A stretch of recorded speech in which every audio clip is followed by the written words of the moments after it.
오늘은 복 있는 사람 네 번째, 복 있는 사람은 기뻐한다입니다.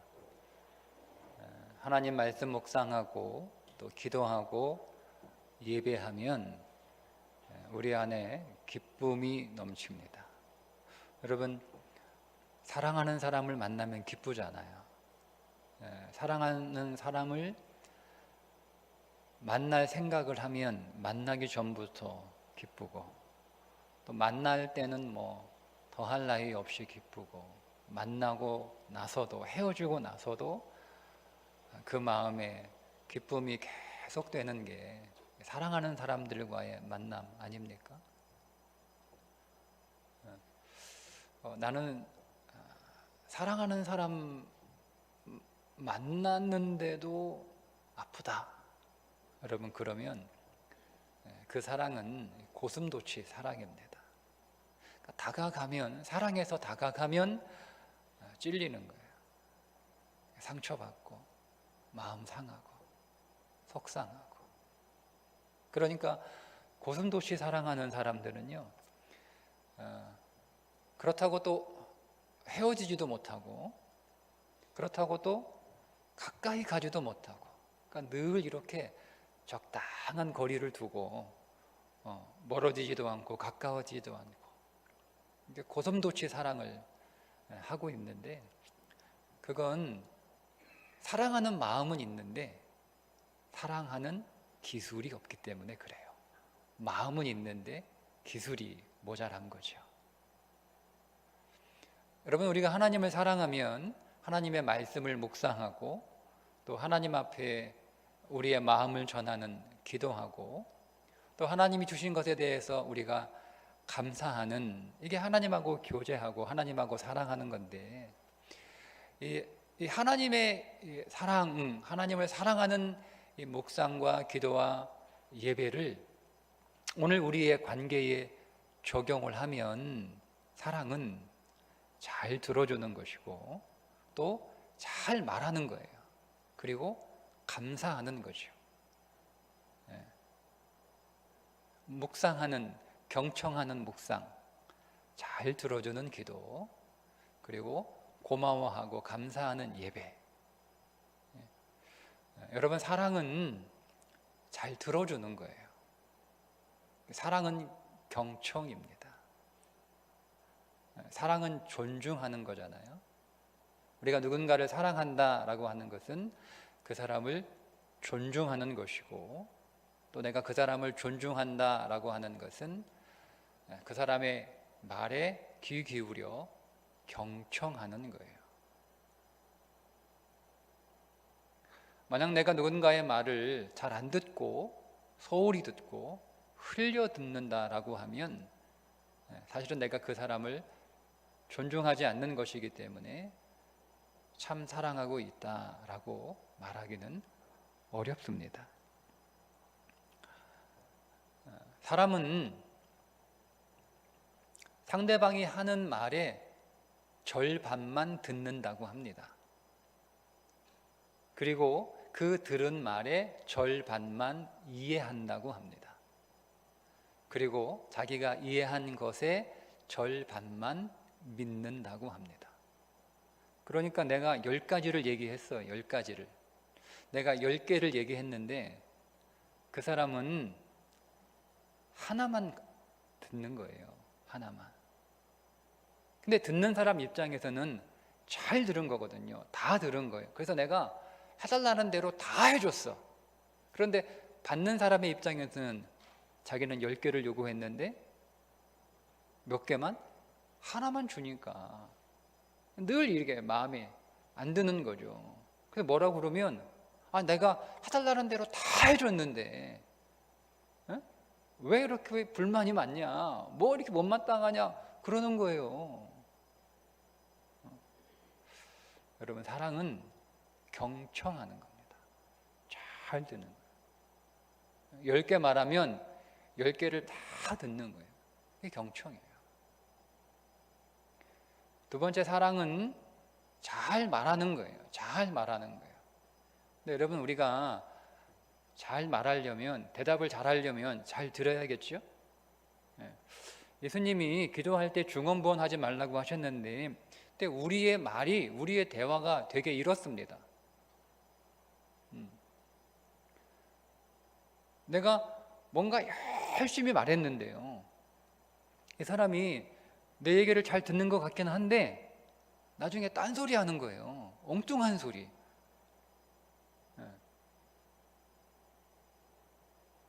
나는 잘 듣고 잘 말했다고 생각하는데, 열심히 성실하게 대답했다고 하는데 듣는 사람이 그 말이 아니라는 거예요. 그 말이. 그게 왜 그러냐면 우리가 잘 못 들어서 그래요.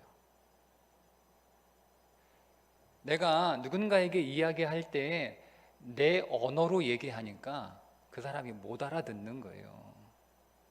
우리가 여러분 다 한국 사람이니까 한국말 하고 있잖아요, 그죠? 그런데 못 알아들어요. 서로 사실은 외국어를 하고 있는 거예요. 권사님, 제가 신방 갈게요 이렇게 전화드리면, 목사님이 추운데 이 멀리까지 뭐하러 오세요? 오지 마세요. 갈게요. 목사님 오지 마세요. 알았어요. 끊어요. 그럼 권사님 하루 종일 기다립니다. 목사님 언제 오나? 오지 말라고 해서 안 갔거든요. 그러니까 그 권사님이 오지 마라라고 한 언어와 제가 오지 마라라고 한 언어가 서로 다른 거예요. 똑같이 한국말인데 서로 외국어 하고 있는 거예요. 외국어 하고 있는 거예요. 여러분, 사람은요, 우리가 다 한국말을 하고 있는 것 같지만 사실은 다 다른 말을 쓰고 있어요. 내 언어가 다르고 그 사람의 언어가 달라요. 여러분, 그래서 우리가 그 사람의 말을 들을 때, 이 사람이 어떤 언어를 쓰고 있는지, 이 사람은 이 단어를 어떤 마음으로 어떤 뜻으로 쓰고 있는지, 이 사람의 이 표현이 어떤 내용인지를 우리가 잘 연구해서 나의 언어로 말하는 게 아니라 그 사람의 언어로 얘기를 해줘야 그래야 알아듣는단 말이에요. 그게 말을 잘하는 거예요. 그 사람의 언어로. 여러분, 부부간에 우리가 살면서 되게 싸우는 게 별거 아니잖아요. 왜 싸워요? 별것 아닌 말 한마디 했다가 싸우는 거예요. 근데 그 말 대부분이 다 오해하는 거예요. 나는 그런 의도로 말한 게 아닌데 잘못 알아듣는 거죠. 그런데 왜 내가 한 말 그런 뜻으로 한 게 아닌데 왜 못 알아들어가지고 왜 성질 내냐? 여러분, 우리가 그렇게 말할 수 없는 게 내가 말을 잘못하는 거예요. 그 사람의 언어로 얘기를 해줘야 되는데 내 언어로 얘기를 해주니까 나는 그 사람에게 친절하게 말하는 언어임에도 불구하고 상대방은 그 언어가 자기를 화나게 하고 자기를 욕하는 언어로 들릴 수 있다는 거죠. 한국 사람이 결혼합니다. 둘 다 한국 사람이니까, 둘 다 한국말 하니까 잘 말할 수 있고 잘 들을 수 있다고 생각해요. 그런데 여러분, 그렇습니까? 그렇지 않잖아요. 여러분, 부부간에 대화가 잘 통하나요? 말귀 못 알아듣는다는 말이 우리가 수없이 많이 하잖아요. 도대체 말귀를 못 알아듣는다. 도대체. 몇 년을 살았는데, 수십 년을 살아도 아직까지 배우자의 말이 외국어예요, 외국어. 이게 서로 다 계속 자기 언어로 얘기하는 거예요. 자기 언어로 얘기하는 거예요. 상대방의 언어로 얘기를 하는 거예요. 상대방 영어로. 여러분, 우리가 미국 사람 만나면 그 사람이 알아듣도록 미국말로 해야지. 내가 한국말로 계속 얘기해서 말귀 못 알아듣는다고 얘기하면 그거 어떻게 합니까? 그러니까 상대방의 언어가 어떤 언어인지를 우리가 먼저 잘 배워야 되는 거예요. 들어야 되는 거예요. 한 사람이 한 가정에서 성장을 해서 그 가정을 떠나면 다른 언어를 배워야 됩니다. 결혼하면 배우자의 언어를 배워야 되고요. 직장에 가서 사회생활 하면 그 직장의 언어를 배워야 되는 거예요. 여러분, 그런데 우리의 언어의 기본은 가정입니다. 우리가 어디에서 누구한테 말을 부모한테 말을 배우잖아요. 그죠? 내가 부모한테 말을 배워요. 그러니까 부모의 언어가 나의 언어인 거예요. 부모가 아름다운 언어를 쓰면 그 자녀도 아름다운 언어를 사용하게 되어 있습니다. 왜? 그 언어를 배웠으니까. 그런데 부모의 언어가 아름답지 않아요. 그러면 자녀의 언어 역시 아름다울 수 없습니다. 여러분, 그러니까 부모는 자녀들에게 말만 가르치는 것이 아니라 언어를 가르쳐 줘야 돼요. 아름다운 언어를 가르쳐 줘야 돼요. 어떤 사람하고 결혼하면 그 결혼은 잘한 결혼일까? 여러분, 이렇게 저한테 물어보신다면 저는 말을 아름답게 하는 사람하고 결혼하면 일단 그 결혼은 성공한 거예요. 네. 여러분, 이제 오랫동안 결혼하셔서 이제 오랫동안 함께 사신 분들에게 제가 여쭤볼게요. 아직까지 남편의 이목구비 보고 있나요? 보세요. 아직까지 여러분 아내의 이목구비 이렇게 보고 있습니까? 네. 너무 정치적인 발언 하지 마세요. 이목구비는요, 시간이 지나면 더 이상 안 보여요. 시간이 지나면 진짜 얼굴이 보여요. 네.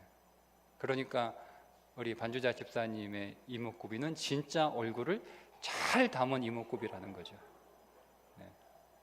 네. 이목구비는 그냥 얼굴을 담는 그릇이에요. 그릇. 그래서 얼굴이라고 부르는 거예요. 사람한테는 진짜 얼굴이 있어요. 진짜 얼굴. 이목구비가 진짜 얼굴이 아니에요. 그래서 오래 만나다 보면 이 사람의 진짜 얼굴이 보여요. 그 진짜 얼굴이 뭐냐면 그게 그 사람의 언어입니다. 여러분, 그래서 언어가 예쁜 사람은요, 이목구비가 예쁘지 않아도 다 예뻐 보여요. 다 예뻐 보여요. 말이 예쁜 사람은 다 예뻐 보여요. 여러분, 이 이목구비는 아무리 예뻐도 나이가 들면 다 늙게 되어 있잖아요. 그런데 여러분, 나이가 그렇게 들었는데도 그렇게 예쁜 이유가 뭐죠? 말이 예쁜 거예요. 진짜 얼굴이 예쁜 거예요. 네. 이 언어는 늙지 않아요. 오히려 더 아름다워지는 것이. 여러분, 그래서 오늘은 우리는 좋은 언어, 아름다운 언어를 그렇게 사용해서 말을 잘하는 사람들이 되어야 되는데, 내가 좀 내 말을 좀 바꾸고 싶어요. 근데 그렇다고 내가 다시 부모님한테 가서 나 말 좀 처음부터 다시 가르쳐 주세요, 이렇게 할 수 없잖아요. 여러분, 여러분의 말을 바꾸는 아주 좋은 방법이 하나 있는데 그게 묵상하는 겁니다. 성경은 아름다운 언어의 보고예요. 성경에는 모든 언어들은 다 생명의 언어 아닙니까? 성경 안에 있는 언어들은. 그러니까 우리가 묵상을 통해서 생명 언어를 지금 우리는 배우는 거죠. 그런데 묵상만 아니라 생명 언어를 배우는 것뿐만, 우리가 그 생명 언어를 연습하셔야 되는데 그게 기도하는 겁니다. 여러분, 되게 사람들 이제 그렇게 오랫동안 교회 생활을 하셨는데도 기도가 어렵다라고 말씀하시는 분들이 꽤 있어요. 여러분, 기도가 왜 어렵지요? 우리나라 영어를 그렇게 이렇게 오래 하고 많이 해도 말 한마디 못 하잖아요. 그러니까 영어를 책으로만 배운 거예요. 그래서 영어에 대한 지식은 충분한데 외국인 만나면 말을 잘 못하는 거죠. 머리에서 맴돌기만 하고 말을 못해요. 우리가 여러분, 묵상을 통해서 좋은 생명의 언어를 많이 알고 있다고 하더라도 그것을 기도를 통하여 표현하는 연습을 하지 않으면, 그래서 기도가 어려운 거예요. 기도는 생명의 언어로 하나님하고 얘기하는 시간이잖아요. 그러니까 사람하고는 뭐 2시간, 3시간 수다를 떨어도 아직 할 말이 아직 끝나지 않아서 내일 또 만나자 뭐 이렇게 여러분 그렇게 하면서도 이상하게 그렇게 말 잘 안 하고 수다 잘 떠는 사람들이 하나님하고는 얘기는 일부를 못해요. 이게 언어가 다르기 때문에 그렇습니다. 육신의 언어로는 뭐 유창하게 뭐 2시간, 3시간 얘기할 수 있어도 생명의 언어로는 1분을 얘기 못하는 이유가 연습하지 않았기 때문에 그런 거예요. 그러니까 여러분 묵상을 통하여 생명의 언어를 배우고 기도를 통하여 생명의 언어를 연습하시면 여러분들의 언어가 생명의 언어가 되는 거예요. 사람을 살리는 언어, 기운나게 언어, 위로하는 언어, 힘을 주는 언어, 같이 얘기하고 싶은 언어, 대화하고 싶은 언어가 되는 거죠. 그렇게 묵상하고 기도하면 여러분의 언어가 바뀝니다. 세 번째, 사랑은 감사하는 거예요. 감사. 장사하시는 분들은 아마 다 겪으셨을 거예요. 별의별 손님들 다 있죠. 하루에도 뭐 몇 번씩 내가 이러려고 장사했나 하는 마음이 몇 번씩 든대요. 그러는 와중에 고맙습니다. 잘 먹었습니다. 참 맛있네요. 여러분 이렇게 인사하는 손님들 있으면 기운도 나고 그죠? 힘도 나고 그런다고 그럽니다. 여러분 저는 이웃사랑이 그렇게 뭐 거창하고 어려운 것이 아니라고 생각을 해요. 여러분 이제 음식 배달해 먹으시면 배달 앱에 이제 후기를 쓰잖아요, 그죠? 거기 음식 잘 먹었습니다. 고맙습니다. 맛있습니다. 이번 명절에 한 끼 아주 맛있게 잘 해결했습니다. 우리 며느리가 어머니 센스 있다고 칭찬 들었어요. 여러분 이렇게 한번 후기 남겨주면 얼마나 여러분 그 주인이 힘이 나겠어요. 힘들고 어려운 때에. 그게 사랑이 아닐까요? 혹 뭐 음식이 좀 별로 마음에 안 들면 다른 사람들 다 볼 수 있도록 후기 남기는 게 아니고 주인만 볼 수 있도록 후기 남길 수 있거든요. 이번에는 이게 좀 부족한데요. 이거 조금 보완했으면 좋겠네요. 그러면 좋잖아요. 세상에 당연한 것은 없습니다. 내가 당연하게 여기는 그 순간 기쁨은 사라지는 거예요. 세상에 당연한 건 없어요. 다 감사한 거고 다 고마운 거고 내가 고마워하고 내가 감사하게 되면 나도 기쁘고 상대방도 기쁘고 여러분 사랑은 감사입니다. 감사. 한번 여러분들의 주위를 한번 둘러보세요. 보세요. 당연한가요? 당연한 게 하나도 없어요. 사랑은 모든 것들을 아주 귀하게 여기고 특별하게 여기고 사랑은 모든 것들을 당연하다고 여기지 않아요. 모든 것들을 귀하게 여기고 그래서 감사하고 고마워하고 그게 사랑이에요.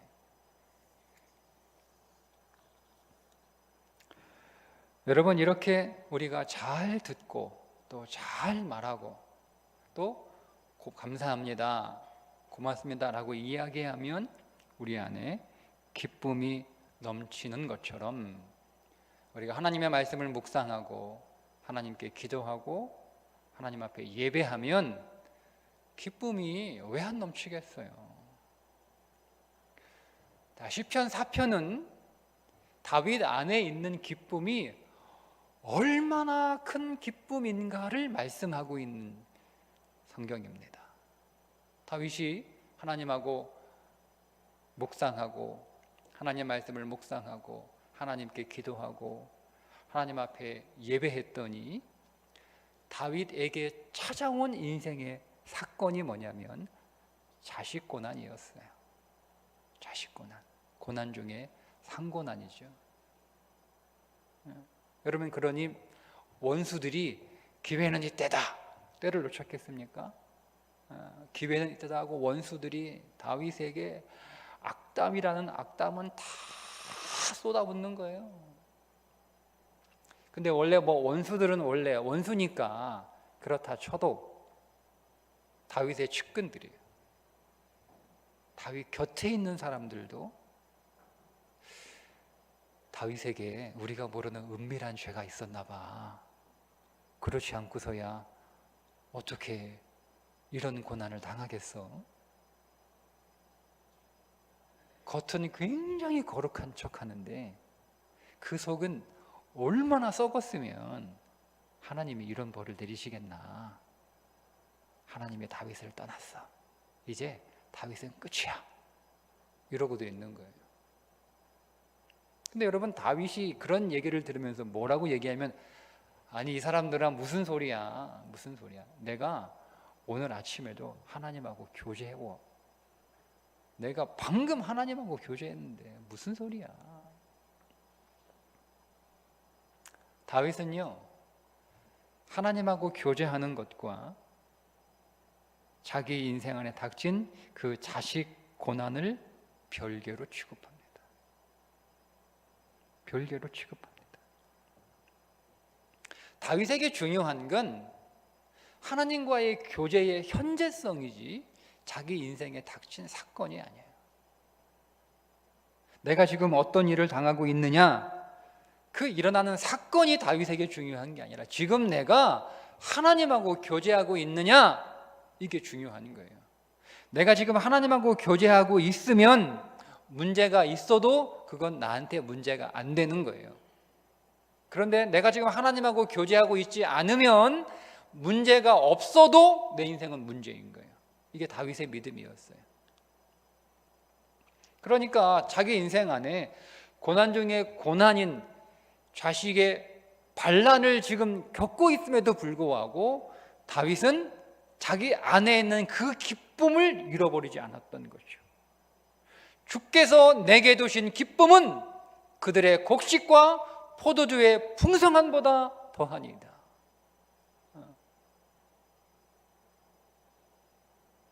다윗 안에 있는 기쁨이 얼마나 큰 기쁨이었으면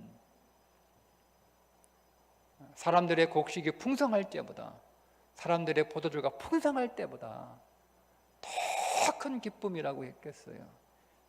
두 가지 의미예요. 그 말은 주께서 내게 주신 기쁨은 곡식과 포도주의 기쁨과는 비교할 수 없는 기쁨이라는 거죠.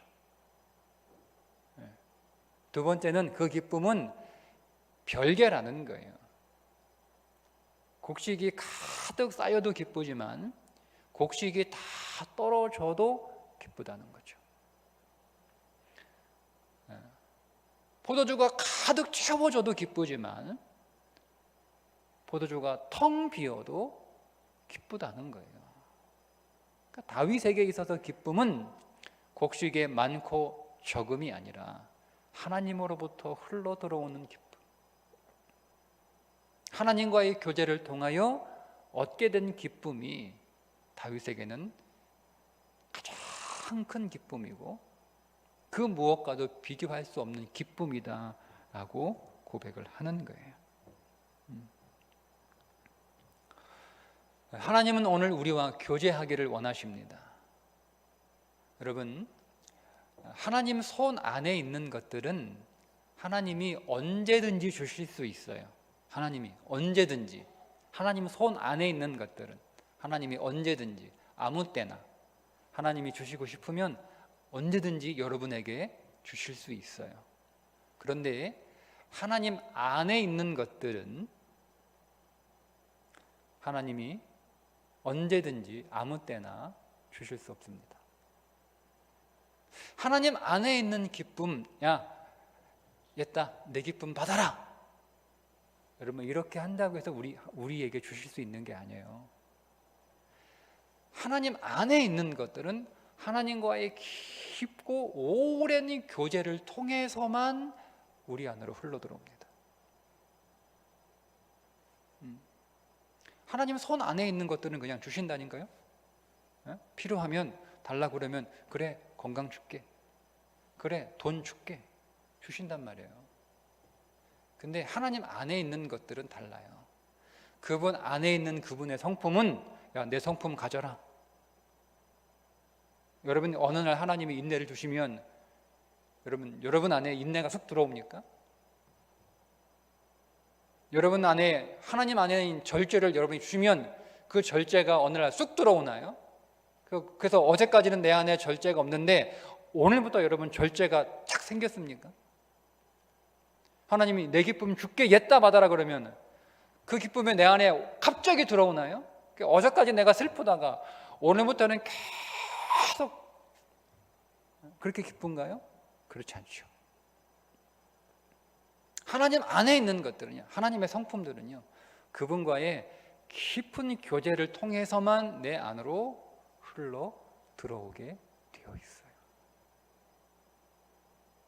우리가 이것을 알고 그래서 하나님의 말씀을 경청하고 그 말씀을 잘 듣는 묵상을 하고 하나님 앞에 내 마음을 잘 전하는 기도를 하고 하나님이 내게 주신 것들을 감사하고 기뻐하는 예배를 드리게 되면 하나님하고 소통하는 거예요.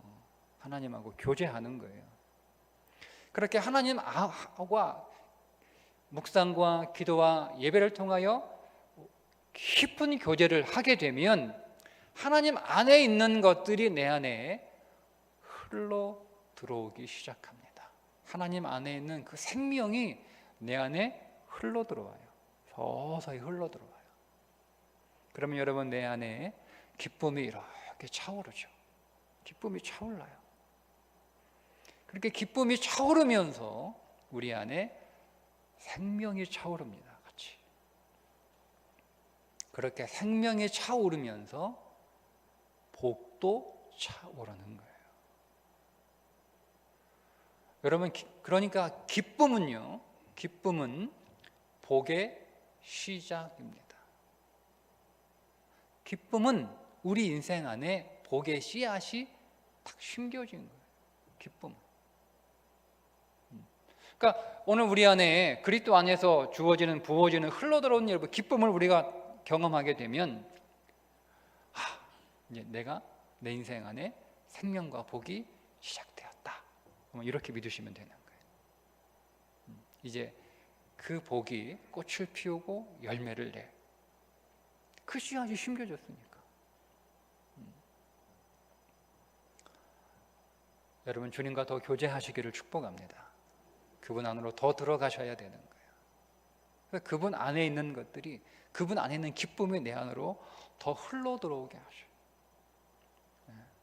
그렇게 그리스도 안에 있는 것들이, 그분 안에 있는 기쁨이 내 안에 흘러 들어오게 되면 오늘 우리의 인생 안에 복이 시작된 것이고, 오늘 우리의 인생에 하나님의 복이 심겨진 줄 믿습니다. 이제 우리가 이번 구정 명절을 보내게 되면 많은 사람들을 만나게 되고, 또 오랫동안 못 만났던 가족도 만나게 되고, 우리가 이곳저곳 여러분 다닐 텐데, 여러분이 이번 구정 명절 여러분의 마음만이 아니라 여러분의 가정에도, 여러분 가는 모든 곳에도 기쁨이 충만하기를 주님의 이름으로 축복합니다. 기도하겠습니다.